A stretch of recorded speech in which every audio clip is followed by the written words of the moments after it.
점쟁이를 찾아가는 분들이 엄청 많습니다. 여러분 이사를 한번 다녀보셨죠? 이사 가면은 날짜에 따라서 이사 비용이 다르다는 거 다 아시죠? 언제가 가장 비싼 줄 아십니까? 손 없는 날, 손이 없는 날. 죄송합니다.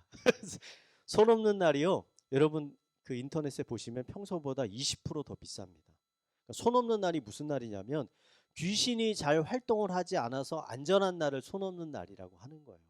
그래서 음력으로는 그 날의 끝이 9나 0으로 끝나는 날이 손 없는 날입니다. 그래서 여러분 달력 보시면 네이버 달력에도 손 없는 날이 표기돼 있어요. 여러분 생각에 야 정말 사람들이 그걸 믿고 20%나 돈을 더 내고서 이 날을 선택할까? 의아심이 들잖아요. 근데 여러분 선택한다는 거예요. 선택을 하니까 지금 20%를 더 받고서 장사를 하는 거잖아요. 수많은 사람들이 그걸 믿고 선택을 한다는 거예요. 여러분 너무나 아이러니한 것은 많은 사람들이 아니 2000년도 더 된 과거의 종교를 믿는 것은 현대인으로 너무나 어리석은 일이다. 성경에 있는 신비한 이야기들은 모두 거짓이고 이것을 믿는 것은 어리석은 일이라고 주장하는 수많은 사람들이 현실에서는 이 무속신앙을 의지하는 사람들이 참 많다는 겁니다. 너무나 이상한 일 아닙니까? 무속인의 능력은 믿는데 성경에 기록된 신비한 능력은 믿지 못하겠다는 거예요. 제가 이 이야기를 하는 이유는 이런 왜곡된 태도를 가지고 있는 현대인들을 비판하고자 하는 그런 의도가 아닙니다. 제가 이 이야기를 하고 싶은 이유는 수많은 현대인들이 왜 이러한 무속신앙을 의지하고 또 그것을 신뢰하고 있는가, 그 이유가 뭐냐라는 거예요. 이것에 대한 가장 합리적인 대답은 뭐냐? 무속인들이 실제적으로 어떠한 신비한 능력을 가지고 있기 때문이다. 이것이 사실이기 때문이다. 제가 생각하기에 이게 가장 합리적인 대답입니다. 왜냐하면 성경도 이것을 증거하고 있기 때문이에요. 여러분 사도행전을 읽어보면 소아시아 지역에서 지금 터키 정도 되는 소아시아 지역에서 전도 여행을 하던 이 바울이 드로아라는 도시에서 환상을 보게 됩니다. 어떤 환상이냐? 저 바다 건너에 유럽에 있는 마게도냐에 어떤 한 사람이 바울을 향해서 손짓을 하면서 제발 일로 건너와서 우리를 도와달라 이런 환상을 보게 되죠. 바울은 이것을 하나님의 뜻으로 받아들이고 원래는 다른 아시아 지역으로 전도 여행을 가려고 했는데 자신의 생각을 꺾고 배를 타고 유럽으로 넘어가게 되는 겁니다. 바울이 도착한 유럽의 첫 도시가 빌립보라는 도시입니다. 바울 일행이 이 도시에서 복음을 전하다가 한 여인을 만나게 됐는데 이 여인은 어떤 여인이냐? 귀신 들린 여인이었어요. 귀신 들린. 이 여인은 한 부잣집의 여종이었는데 이 여인이 귀신 들려서 그 능력으로 점을 쳐가지고 이 주인이 부자가 되는데 큰 도움을 주고 있었던 여인이라는 겁니다. 그러니까 이 귀신 들린 여인이 바울 일행을 계속 쫓아다니면서 전도를 방해를 하니까 바울이 결국 이 여인에게서 귀신을 쫓아냈어요. 예수 그리스도의 이름으로 나가라. 그래서 귀신이 나갔어요. 귀신이 나가니까 여인이 어떻게 됩니까? 그 점치는 능력이 곧 사라지게 됐어요. 여인의 주인이 이 일로 바울을 고발해가지고 바울이 감옥에 갇히게 되는 겁니다. 사도행전에 기록되어 있는 이 사건이요. 여러분 우리에게 전해주고 있는 이 분명한 사실은 이 귀신 들린 여인에게는 남들이 가지고 있지 않은 특별한 능력이 있었다는 거예요.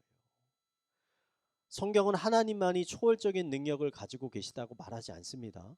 하나님을 대적하고 있는 세상의 악한 영들도 이러한 능력을 가지고 있다라고 인정하고 있다는 겁니다.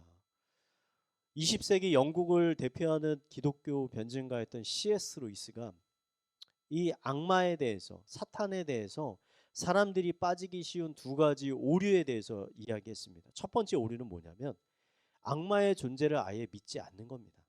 첫 번째 오류. 두 번째는 악마에 대해서 지나치게 많은 관심을 갖는 거예요. 그래서 막 사탄교를 숭배하고 이런 것들. 두 가지 오류.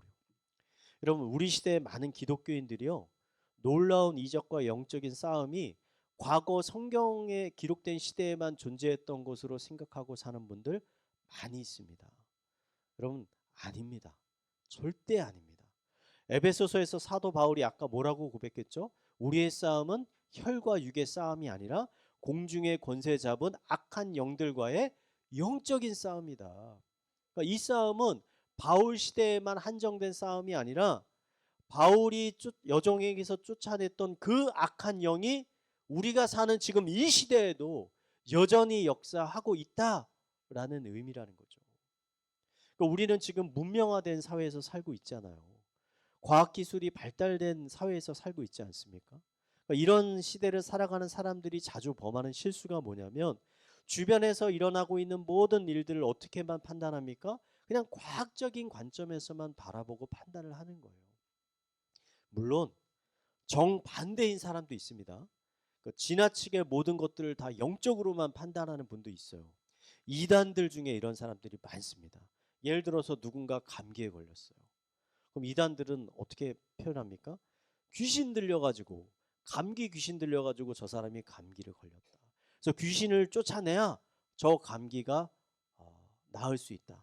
이렇게 이야기하는 거죠. 여러분 정말 그럴까요? 저는 아니라고 생각합니다. 많은 경우 절대 그렇지 않다. 여러분 대부분의 감기는 왜 걸립니까? 사람이 면역력이 떨어져서 발생하는 아주 자연스러운 병리 현상이에요. 여러분들도 이런 해석에 문제가 있다라고 생각을 하실 거예요. 그러다 보니까 오히려 이런 것에 대해서 경계심을 갖는 거예요. 지나친 경계심을 갖다 보니까 또 다른 부작용이 발생하게 됐다는 거예요. 아까 말씀드렸듯이 모든 문제를 어떻게만 바라봅니까? 과학적인 관점에서만 바라보는 거죠. 모든 질병은 왜 생깁니까? 유전적인 아니면 후천적인 건강관리의 실패로 인해서 일어나는 거다. 모든 질병은. 여러분 제가 의사 출신이잖아요. 저는 이러한 해석이 매우 합리적인 해석이라고 생각합니다. 모든 질병이 한데 모든 질병이 이러한 이유로만 발생한다라고 생각하지는 않습니다. 이런 이유로 발생하지만 얼마든지 악한 영의 공격으로 인해서도 발생할 수 있다라고 저는 생각합니다. 여러분 바로의 요술사들이요 나일강의 물을 피로 만들었어요. 말로 명령해서 개구리를 땅으로 올라오게 했어요. 그러니까 여러분 그런 요술사들이 누군가를 저주해서 그 마음 가운데 두려움이나 괴로움이나 슬픔을 주거나 우울증을 유발하거나 아니면 가족이나 친구 간의 화목을 깨뜨리거나 아니면 육체적인 질병을 여러분 줄 수 있지 않겠습니까? 이러한 능력을 가진 존재가 이런 일이 불가능하다라고 생각하십니까? 여러분 출애굽기에 기록된 말씀이 진실이라고 여러분들이 믿는다면 이것도 동시에 믿어야 하지 않을까요? 사랑하는 성도 여러분, 우리는요 지금 치열한 영적 전쟁 가운데 있습니다. 우리 삶에 일어나는 수많은 일들은 결코 여러분 우연이 아닙니다. 우리의 육신의 눈으로 볼 수는 없지만 그 이면에는 엄청나게 치열한 전쟁이 일어나고 있다는 것입니다. 이러한 영적인 전쟁 가운데 우리가 승리할 수 있는 방법은 무엇인가? 여러분 전쟁에서 승리하려면 뭐가 있어야 되죠? 무기가 있어요. 좋은 무기가 있어야 됩니다. 근데 영적 전쟁은 육신의 무기로는 승리할 수 없는 전쟁이에요. 영적인 전쟁에서 승리하면 어떤 무기가 있어야 됩니까? 영적인 무기가 있어야 되죠. 영적인 무기. 사도 바울은 성도들에게서 그래서 뭐라고 합니까? 영적인 전신갑주를 입으라. 무장을 해라. 우리에게는 말씀과 기도와 성령님의 도우심이 필요하다는 거죠. 여러분 그래서요. 우리가 매일 성경을 읽어야 되는 거예요. 매일 성경을. 성경을 읽는다는 것은 군사가 자신의 총을 관리하는 것과 똑같아요. 자신의 칼을 예리하게 갈고 있는 것과 똑같다는 겁니다. 매일 기도하시기 바랍니다. 매일 기도한다는 건 자신의 몸을 건강하게 유지하는 것과 똑같아요. 아침 저녁으로 짧게라도 여러분 진실한 마음을 가지고 기도해야 됩니다. 형식적으로 기도하는 것은 아무 의미가 없어요. 진실한 마음을 가지고 하나님께서 지금 내 기도를 듣고 계시다라는 마음을 가지고 짧은 시간이라도 진실하게 여러분 매일 기도하시기 바랍니다. 그리고 여러분 성령님의 임재를 간절히 구하셔야 돼요. 여러분 성령님이 임하시면요 어떤 일이 일어나는지 아세요? 우리의 영적인 감각이 살아납니다. 영적인 감각. 어떤 일이 일어났을 때 이것이 우연이 아니라 이게 영적인 전쟁이 지금 일어나고 있는 것이구나 라는 것을 직관하는 거죠. 직관적으로 느끼게 되는 거예요. 그리고 그 일을 사람의 생각이나 방법이 아닌 하나님의 뜻과 하나님의 방법으로 해결하려는 태도와 마음이 그 마음 가운데 살아나게 된다는 거예요. 여러분, 여러분을 의지하지 마시고요. 성령님을 의지하시기 바랍니다. 그럴 때 놀라운 하나님의 능력을 경험하게 될 겁니다. 우리 옆에 분에게 이렇게 권면합시다. 성령님을 의지합시다.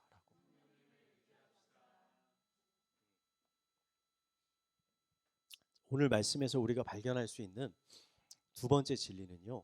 세상에 있는 악한 영들은 우리의 마음을 유혹하거나 낙심시키기 위해서 이러한 능력을 사용하고 있다는 겁니다. 바울이 빌립보에서 경험한 사건이 저는 좋은 예라고 생각이 되는데요. 귀신 들린 여종이 점을 쳤어요. 그 점이 너무나 정확하니까 로또 맞히는 거하고 똑같은 거죠. 그 여종이 번호를 불렀죠. 번호를 그대로 하면 로또가 맞는 거예요. 그 점으로 이 여종으로 인해서 주인이 큰 부자가 됐어요.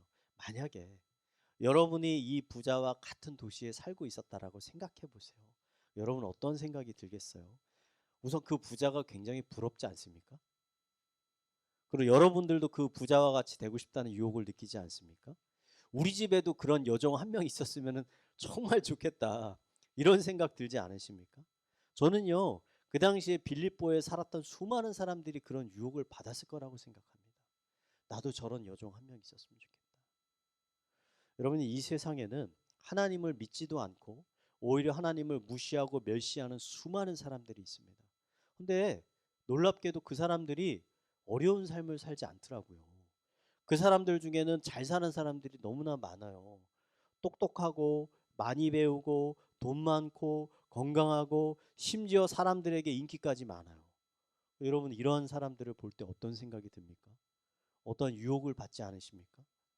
무언가 나는 모르는 특별한 방법을 그들은 알면서 살아가나? 그들이 알고 있는 방법만 내가 알면 나도 그들처럼 화려한 인생을 살 수 있지 않을까? 이러한 유혹을 받지 않으십니까? 혹시 그러한 마음을 받으신 분들이 있다면요. 오늘 출애굽기 8장 18절 말씀을 한번 잘 묵상해 봤으면 좋겠습니다.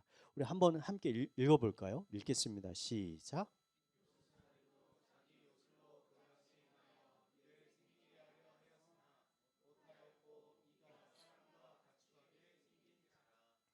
바로의 유술사는요. 대단한 능력을 가진 사람들입니다. 그들은 바로의 궁전에서 많은 사람들에게 존경을 받았습니다. 그들은 물을 피로 바꾸고 강에서 개구리들을 올라오게 했습니다. 헌데 세 번째 이적부터는 아예 따라하지 못하는 거예요. 자신의 능력의 한계를 보여주는 거죠. 그들이 대단한 능력은 가지고 있지만 그 능력은 제한된 능력이라는 거죠. 하나님의 능력을 따라 했지만 하나님의 더 크신 능력 앞에서는 결국 자신의 나약함을, 부족함을 고백할 수밖에 없었습니다. 세 번째 이적을 따라하는 것에 실패한 요술사들이 바로에게 이렇게 고백합니다. 왕이시여, 이것은 사람의 능력이 아닙니다. 귀신의 능력도 아닙니다. 이것은 오직 진정한 신이신 하나님만이 보여줄 수 있는 권능입니다. 이게 요술사들의 고백입니다. 귀신 들린 여종의 마지막 고백도 동일합니다. 바울과 만난 그 여인이 바울에게 이렇게 고백합니다. 이 사람들은 지극히 높으신 하나님의 종으로서 구원의 길을 너희에게 전하는 자라. 귀신 들린 여종이 자기 입으로 고백한 거예요. 당신들은 지극히 높으신 진정한 하나님의 사람들입니다. 당신들이야말로 진정한 구원의 길을 보여주는 사람들입니다. 저는 악한 영의 능력으로 사람들에게 금전적인 이익을 얻게 할 수는 있지만 사람들로 하여금 구원의 길을 얻게 할 수는 없습니다. 당신들이야말로 진정한 예언자요 선지자입니다. 이것이 여종의 마지막 고백이라는 것이죠. 제가 오늘 설교를 통해서 여러분들에게 마지막으로 권면하고 싶은 것은 여러분 이 세상의 형통함과 이 세상의 부귀 권세에 너무 마음을 빼앗기지 말라는 것입니다. 이런 유혹에서부터 여러분의 마음을 굳게 지키라는 것입니다. 여러분 세상은 권세를 가지고 있습니다. 세상은 힘이 있습니다. 세상은 자신을 추종하는 이들에게 부와 명예와 권세를 줍니다. 악한 영은 마치 자신이 세상의 주인인 것처럼 행동합니다. 여러분 광야에서 예수님을 시험했던 사탄의 그 말을 기억하십니까? 사탄이 예수님에게 세상 모든 부귀 영화를 보여주면서 어떻게 말합니까? 나에게 절하면 이 모든 것을 내가 너에게 주겠다. 그러자 예수님께서 뭐라고 말씀하시죠? 마태복음 4장 10절인데 우리 한번 읽어볼까요? 읽겠습니다. 시작.